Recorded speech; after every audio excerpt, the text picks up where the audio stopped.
Welcome back to Lemon Tree Corner. If you don't know me, my name is Heather and I run a small handmade business where I make purses and bags and project bags for makers like you. This week in the studio I'm going to be finishing up all of the Metro Zip pouches that we've cut out and are ready to go.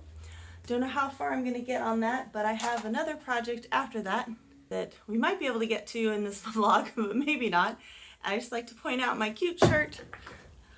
I've been buying all these cute shirts lately now that I'm back to being in the office. It's just so cute. Okay, so this week we were going to talk about the artist's way, but I think there's just going to be a lot going on. So we'll save the artist's way for another time. But I can't show it to you because it's on my phone and I'm recording with my phone. But I did want to talk to you about two things that I do to kind of set the intention for before I go into my studio space. We'll talk about that a little bit later, but that's coming up, and how to set the tone for your space. So the next thing we're going to work on has to do with the patterns. In this binder I have all of the prototype patterns that I made that work out to be good ones to sell. So it's kind of my product line projects, and I have all the patterns in here. This is one I really like, and I just have them in protected sleeves. If they have pattern pieces, those are in the sleeves as well. Just keeps everything in one place, and I've made notes all over them, and I've given them all grades.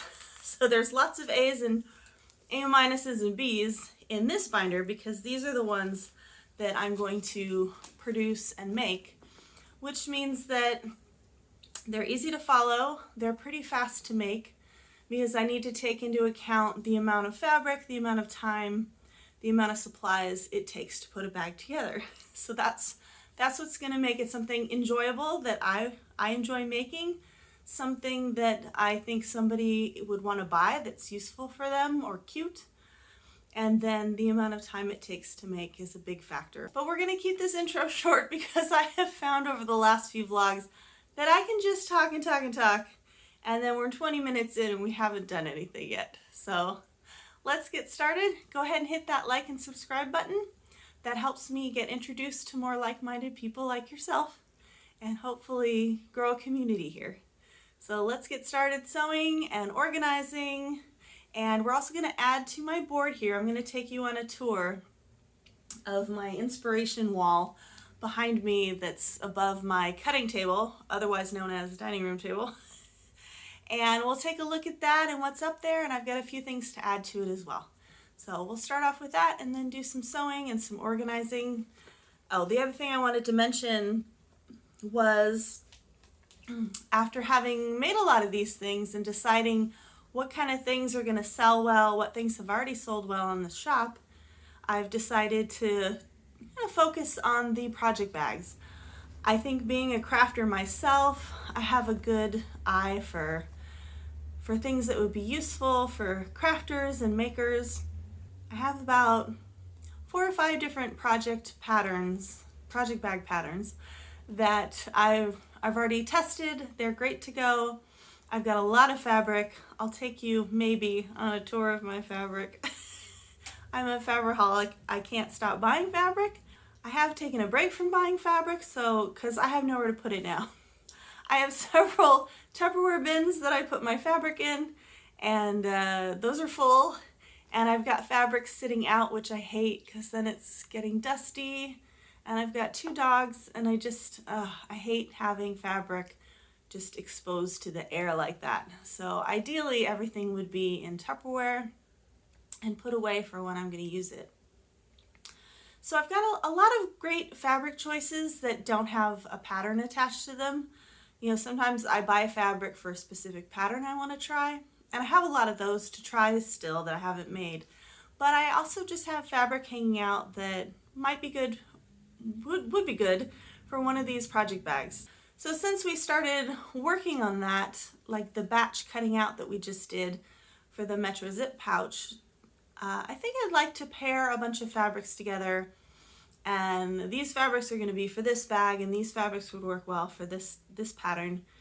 and really separate them out and get going on those, because I have a YouTube channel, I'm getting some exposure, so I would really like to have these things in the shop, because I only have like 1 or 2 project bags in the shop right now, and if that's primarily what I want to sell, then I need to get to work and start making some stuff to put in the shop.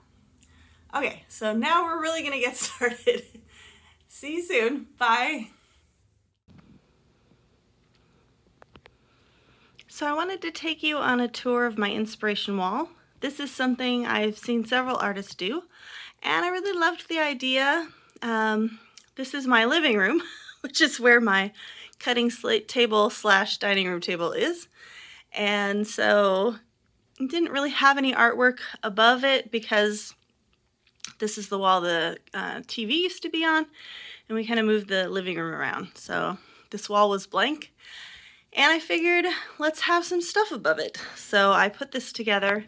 Some of this is scrapbooking stuff. Some of it is things I bought, like the Do More of What Makes You Happy. That's from an art pack that I have from the Natural Life website. And just cards that I've picked up here and there, have been given. This is really neat. This is a solar calendar for the year, and the phases of the moon and the zodiac signs, and I just thought it was really pretty. I got that off of Etsy, and I can link that below if you're interested in that. And then I have some of the coloring book pages that I've done in the past that I really enjoyed. And then some of the bag inspiration, bags other people have made that I've just really been excited about, and added them to my design inspiration wall. So just a lot of cute sayings. This bottom one is one of the coloring book pages, and oh, it was so intricate and beautiful. I really loved it. And this is my favorite saying, "Beautiful girl, you can do hard things." It's kind of my go-to. And then I've got one of Morgan Long's postcards here. I'm part of her Patreon postcard club, so love that. And then Katie Greenbean has a YouTube channel as well, and she's this beautiful illustrator, and I really loved her self-care page, and so I purchased that off of her Etsy shop. And then we also have a few more things. This is something I did. Ooh, there's light reflected in that. This is something I did with scrapbook stuff, scrapbook supplies. And I just really love the way it turned out. It was just a beautiful Paris page with the Eiffel Tower. And then I added everything else on there. And another one of my favorite sayings hanging up here, "Believe you can and you're halfway there." So just a few inspirational things for me to look at while I'm sewing and planning.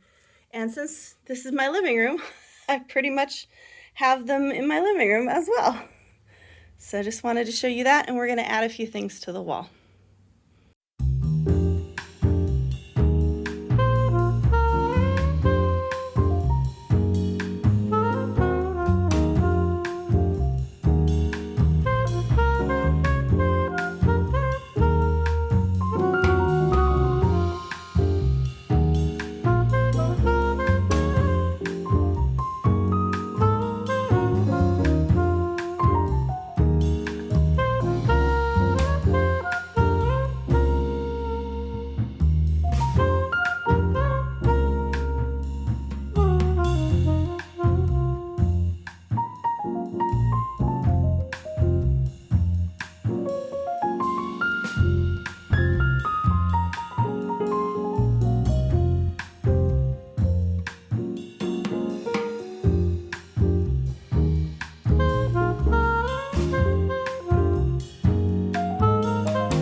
So this week I thought I would talk to you a little bit about setting a space for your creativity, for your work, and this can apply in your day job or in your crafts.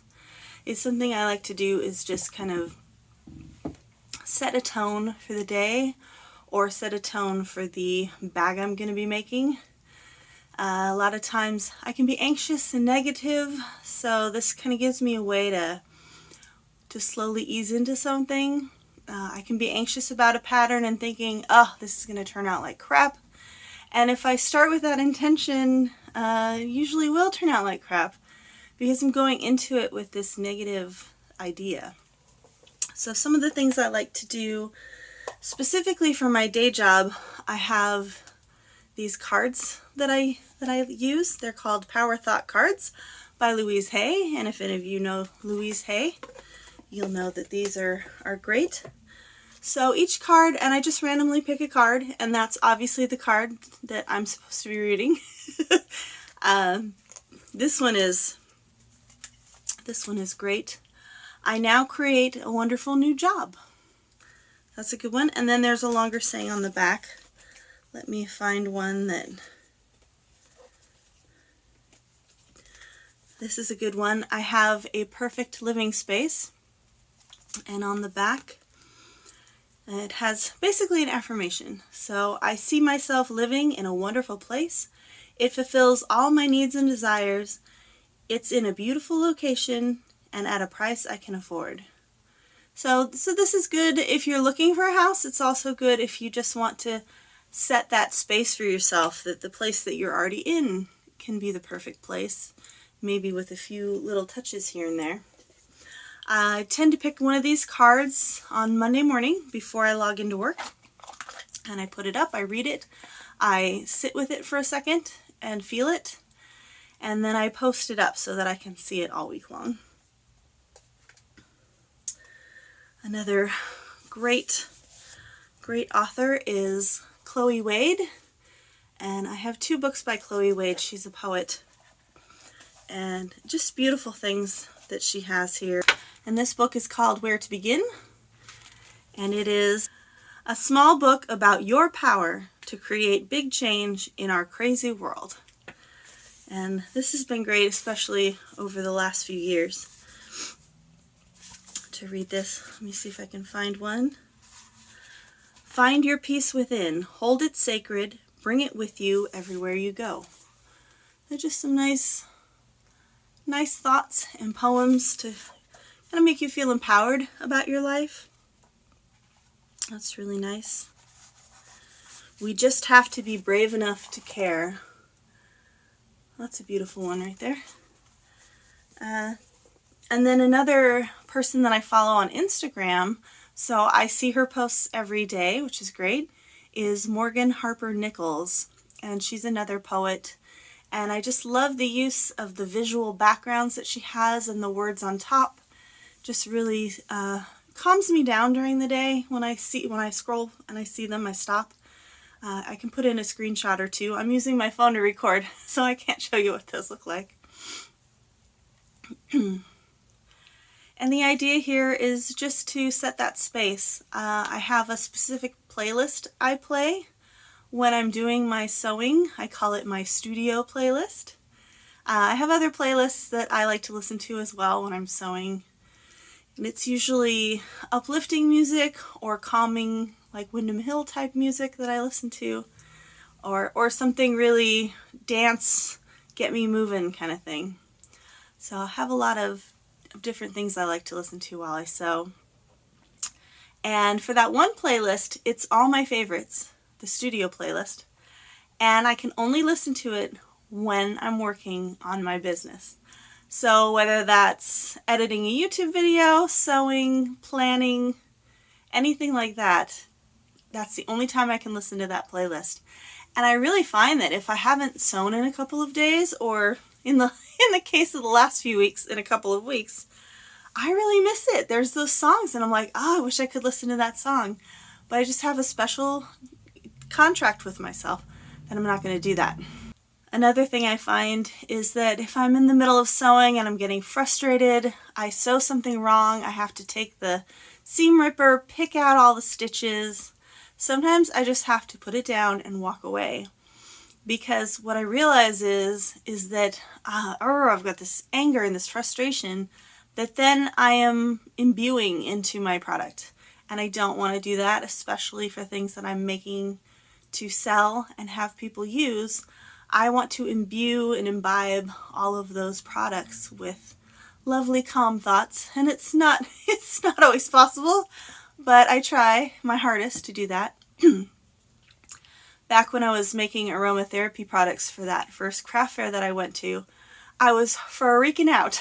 I'd quit my full-time job, was trying to rely on this first craft show. I've never done one. I didn't know what to expect.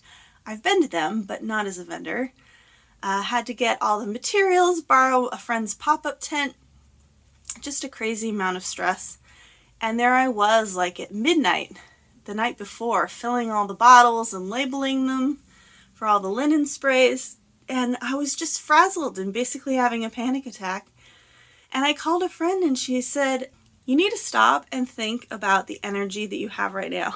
Because the energy that you have right now, that you are putting into these products, you're pouring into these products that you're making right now, is a very anxious energy, which is the exact opposite of the energy you're trying to have people feel when they're using your products. Because the whole point of aromatherapy, for me at least, is to de-stress and to calm the anxiety. So it really made me think about that going forward, of what the intention was. And I'm sure most of you are making something for a family member. Maybe you're making something for a baby shower. Maybe you're knitting something for your grandchildren. So just thinking about that and setting the space for that. And also when you try something new, to just be kind to yourself that you're trying something new and it might not work the first time, and to give yourself that space and that grace. So just something to think about as we make things. And I totally forgot to show you in the intro the project that I was working on. So here's my favorite project bag so far by that same designer, Can Do Crafts, from last time. This one has a zipper closure. So I started working on my corner to corner shawl. Yay! Really proud of myself for getting into that. I'll show the pictures. I tried using the green minis. They're just too thin. I haven't worked with that before. I don't have hooks that go down that small. I was really struggling with it. I had tried to bulk it up with the white yarn, and it looked okay, but it was very chunky and you couldn't see the green, which is the whole point of the project. So I had another skein of yarn that I had bought on Etsy at the same time, just as a backup in case that didn't work, because I had a feeling it wasn't going to work. And this is a beautiful yarn that I started making my shawl out of. So it's by Always and Forever, and it's called Bleeding Heart, and it's 100% superwash merino, 4-ply, so much more of what I'm used to working with. And this is as far as I've gotten. I ran out of yarn. I had to order some more. But it looks really great so far. I'm really loving this color. I'm not normally a red person either, so it was interesting that this one stood out to me on her Etsy page. I took a picture of it. My mom was like, "Are those bikini bottoms?" Yes, it does kind of look like that. It's just one big triangle. Obviously, it's going to be a lot bigger. It's very small right now. But really enjoying this. This went super fast. I was really surprised at how fast this went. So this is the corner to corner moss stitch. And you can see it's just a really simple stitch, but I just love the way it looks. And it's really coming along. I also bought another colorway of yarn because I'm liking this so much, I think I'm going to make another one. So I'll show you that when it comes in. I bought that from Etsy as well. And they only had 2 skeins of that left. And I don't know how much I really need for this because I'm just making this up as I go. So hopefully 2 skeins is enough. Because with the red yarn, I can order another skein of that after the one that comes, but this other colorway, she only had 2 left. So I'm kind of rolling the dice there. And then online, I found this cute, it's like a shawl holder, and it goes through. Let's see if I can demonstrate that. So if I had the two ends together, I could put this here and it would go through the stitches. Whoa. Do this without snagging my yarn. And through the other stitches, so that holds it together. Obviously this is very small, so can't really tell there, but so it's like a shawl holder. I thought that was really cute.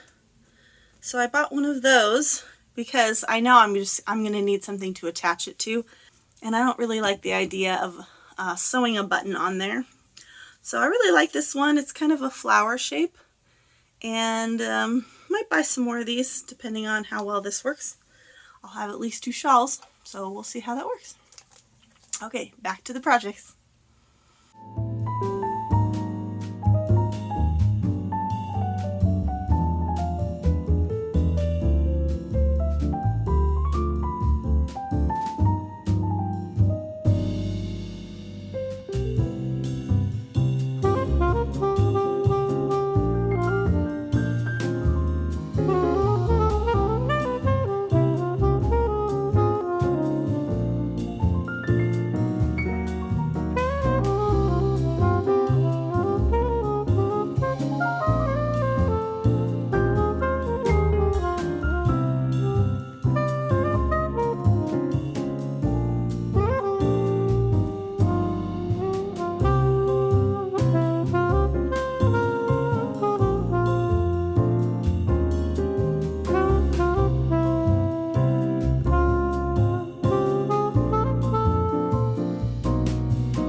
Okay, so here are my finished pouches. I made 7 total. So these are, like I said, the leftover fabrics from other projects that I worked on. So it's really just a bonus to be able to make something out of the scraps. I repurposed some of the fabric that I had picked out. I think I had 10 originally, and decided that these are a little difficult to make, and I had enough fabric from the other ones to make something totally different. So I'm going to go ahead and repurpose those probably into project bags. But we have 7 that I could put in the shop. And here's what it looks like. It's got 2 zippers. I picked a cute pull for the top zipper, and then the lining fabric and another zipper, which should be big enough for any notions that you have or a phone or whatever. So I'll put these in the shop shortly, and I'm really proud of these.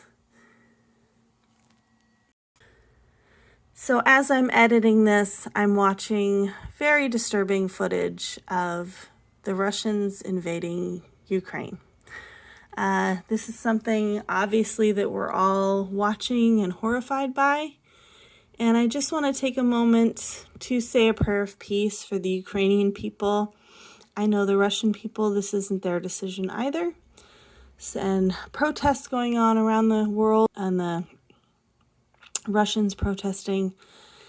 And just want to say a prayer of peace for the region and for the people of Ukraine fighting for their freedom.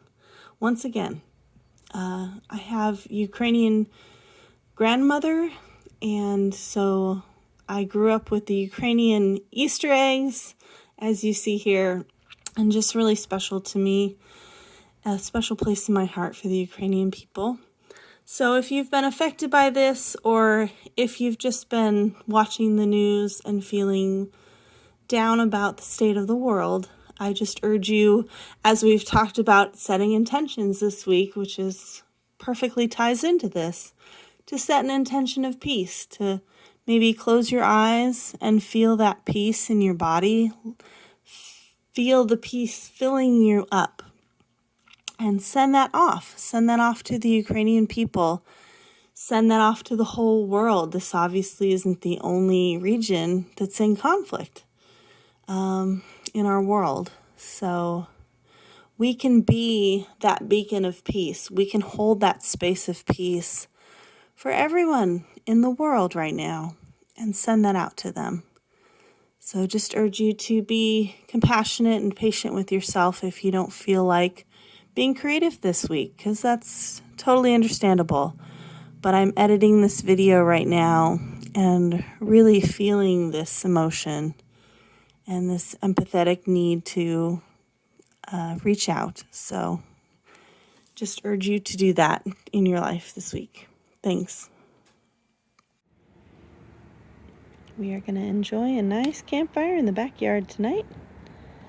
We didn't really have a chance to do a campfire up in Ojai, so figure we have the campfire base, so we'll do it outside instead in our backyard.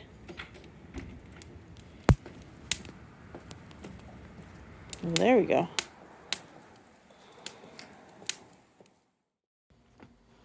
Okay, so I think I'm going to wrap it up here.